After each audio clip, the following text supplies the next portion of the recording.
While Koons comes across as canned, Ai feels raw.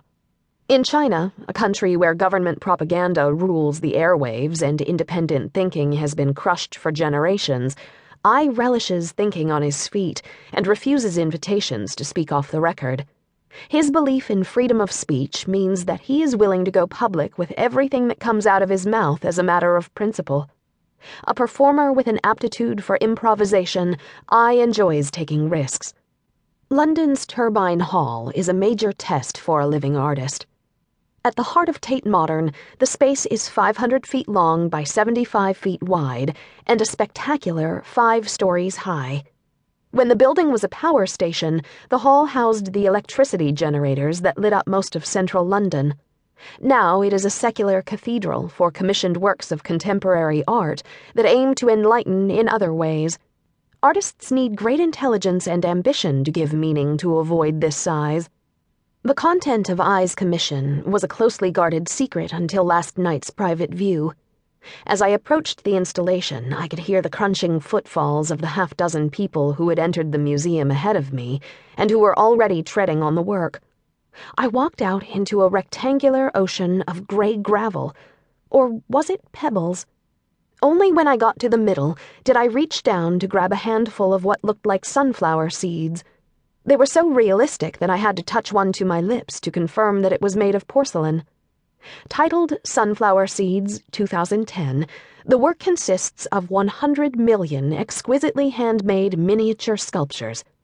The installation represents the most populous nation, one seed for every 13 Chinese people, in the material, China, that bears the nation's name. While the work is worthy of the term monumental, the artist prefers to refer to it less pretentiously as a mass production. It took 1,600 people over 2.5 years to make. Indeed, I saved a pottery-producing village from unemployment, paid his workers above-average wages, and made a video about the process. Self-conscious about exploitation, the artist drew attention to the toil, making it an explicit theme in the work. Ai appears with Danish and American documentary filmmakers in tow. They have been following him for months. We head to the cafe where he orders English breakfast tea, and the film people take over a neighboring table. The artist seems to be wearing exactly the same baggy black jacket that he wore in Shanghai. After a few effusive remarks about sunflower seeds and the assertion that I am keen to see him in his Beijing studio, I dive straight into the principal question that drives my research, the one into which I usually coax and cajole my interviewees. What is an artist? Ai takes a deep breath and then clears his throat. He is a prolific writer and talker. He has posted thousands of blog posts and Twitter messages since 2005. In Chinese, 140 characters is a novella, he says.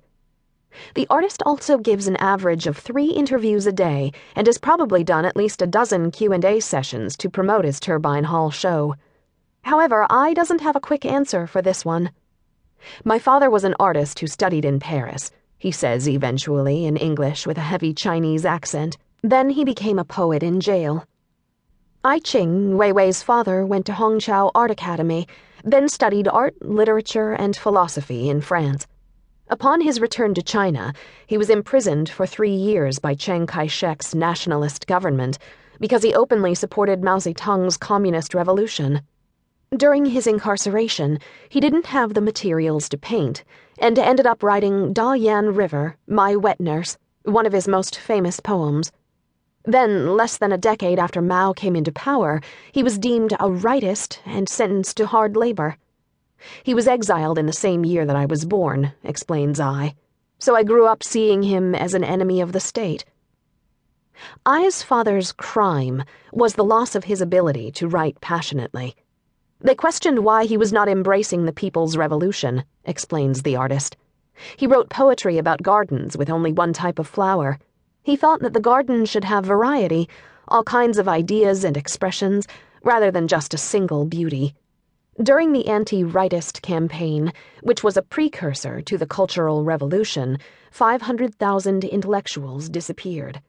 Anyone with an opinion that diverged even slightly from Communist Party policy was punished. Ai ended up cleaning the public.